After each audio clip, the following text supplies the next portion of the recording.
वो कौन सी जानवर थी जिसने इस दुनिया से पहली बार के लिए स्पेस ट्रैवल किया था?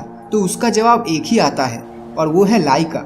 हालांकि और भी कई लिविंग स्पीसीज थे, जैसे कुछ मक्खियाँ या रैट्स, जो लाइका से पहले स्पेस मिशन कर चुके थे। इसके अलावा एक और बंदर था जिसका नाम था एल्बर्ट वन, जिसने लाइका से पहले 1948 में एक सब ऑर्बिटल फ्लाइट में हिस्सा लिया था, जिसे पूरी तरह से स्पेस मिशन कहा नहीं जा सकता।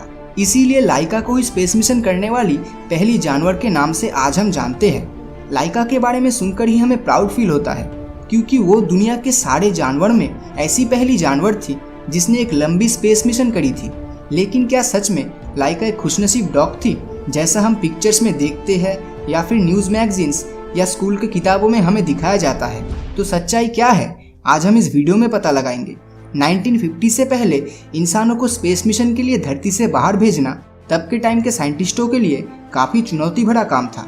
स्पेस मिशन में इंसान सरवाइव कर पाएगा या नहीं, ये जानने के लिए अलग अलग प्रजाति के जानवरों को स्पेस में भेजा जाता था। साल 1957 मॉस्को, जो कि रशिया में स्थित है।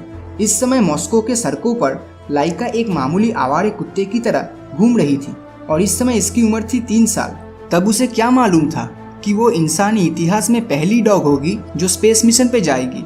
और इसी बीच सोवियत स्पेस प्रोग्राम के सहारे दुनिया का पहला स्पेस सैटेलाइट स्पुतनिक 1 को सक्सेसफुली लॉन्च कर दिया गया था। लेकिन स्पुतनिक 1 में कोई भी जीवित प्राणी नहीं था।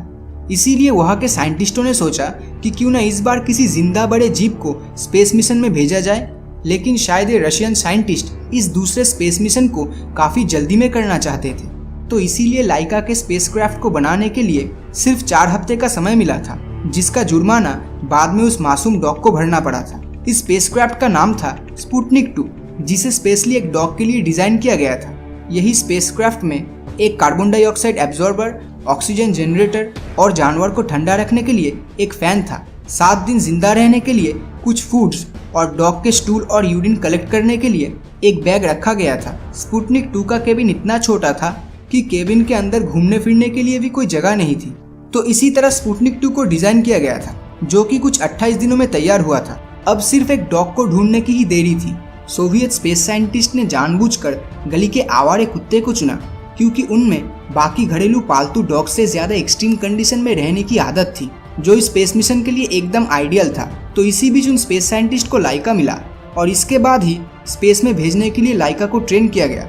स्पुतनिक 2 का केबिन काफी छोटा होने के कारण लाइका को 20 दिन एक छोटे पिंजरे में कैद करके रखा गया, ताकि वो स्पुतनिक 2 के केबिन में अच्छे से अकस्टम्ड हो सके। तो देखते ही देखते लाइका का ट्रेनिंग खत्म हुआ और वो स्पेस में जाने के लिए तैयार थी।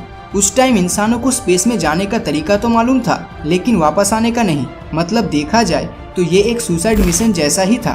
फर्क सिर्फ इतना था कि लाइका को पता ही नहीं था कि वो कुछ ही दिनों में मरने वाली है। तो लाइका को इस मिशन पे भेजने से पहले वहाँ के एक साइंटिस्ट लाइका को अपने साथ अपने घर लेके गए और जिंदगी के कुछ आखिरी पलों में लाइका को उनके बच्चे के साथ खेलने कूदने का मौका दिया। अब लाइका को हमेशा के लिए अलविदा कहने का समय आ चुका था। तो फाइनली लाइका को स्पुतनिक 2 के अंदर केबिन में चेन से बांध के अंदर डाल दिया गया, ताकि वो अपने जगह से ज्यादा मूवमेंट ना कर पाए। और इसी पोजीशन में लाइका को 3 दिन तक धरती के अंदर ही रखा गया, ताकि उसे इस सिचुएशन की आदत लग जाए। 3 नवंबर 1957 लाइका के जिंदगी का आखिरी दिन। स्पुतनिक 2 लॉन्च के कुछ समय पहले लाइका के स्पेसक्राफ्ट को आखिरी बार के लिए बंद करते समय एक टेक्नीशियन लाइका के नाक पे चूम के आखिरी बार के लिए अलविदा कहा, ये जानते हुए कि वो कभी वापस नहीं आने वाली। और इसके बाद स्पुतनिक 2 सक्सेसफुली लॉन्च हुआ और लाइका के साथ स्पुतनिक 2 ऊपर अंतरिक्ष की ओर आगे बढ़ने लगा। लेकिन टेक्निकल फॉल्ट की वजह से स्पुतनिक 2 का एक हिस्सा रॉकेट से अलग नहीं हो पाया। शायद 4 हफ्ते का समय एक स्पेसक्राफ्ट बनाने के लिए काफी नहीं था और इसी के कारण लाइका के केबिन का टेम्परेचर तेजी से बढ़ने लगा और लाइका की हार्ट रेट पहले से काफी ज्यादा बढ़ गई। नॉर्मल हार्ट रेट 103 से 240 तक पहुंच गया था।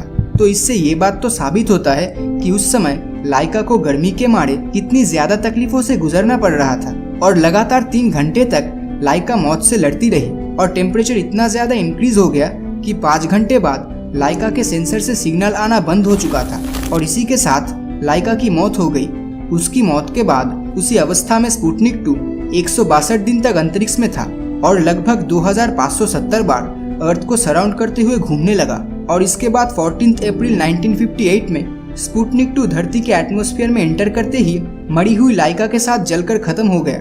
2008 में रशिया के सरकार ने लाइका के सम्मान में एक मूर्ति या स्मारक बनाई थी। ये वही जगह था जहाँ पे लाइका को ट्रेनिंग दिया गया था। जैसा कि आप देख सकते हैं, एक रॉकेट के ऊपर डॉग खड़ी है जो कि है लाइका। हमें लाइका की इस महान बलिदान को कभी नहीं भूलना चाहिए। स्पेस मिशन में इस डॉग की कुछ कंट्रीब्यूशन तो रही होगी, जिसके कारण आज हम बड़े बड़े स्पेस मिशन के बारे में सोच सकते हैं। तो क्या साइंस के अपने फायदे और इंसानों के एडवांसमेंट और डेवलपमेंट के लिए इन जानवरों का बलिदान देना क्या आपको सही लगता है? नीचे कमेंट करके बताना मत भूलना।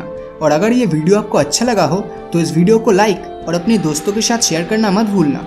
और अगर अभी तक आपने हमारे चैनल को सब्सक्राइब नहीं किया है तो सब्सक्राइब करके नोटिफिकेशन बेल को ऑन कर दीजिए, क्योंकि मैं ऐसी ही वीडियोस हर हफ्ते लाता रहता हूँ। तो मिलता हूँ आपसे अगले वीडियो में, और हमेशा की तरह थैंक्स फॉर वॉचिंग।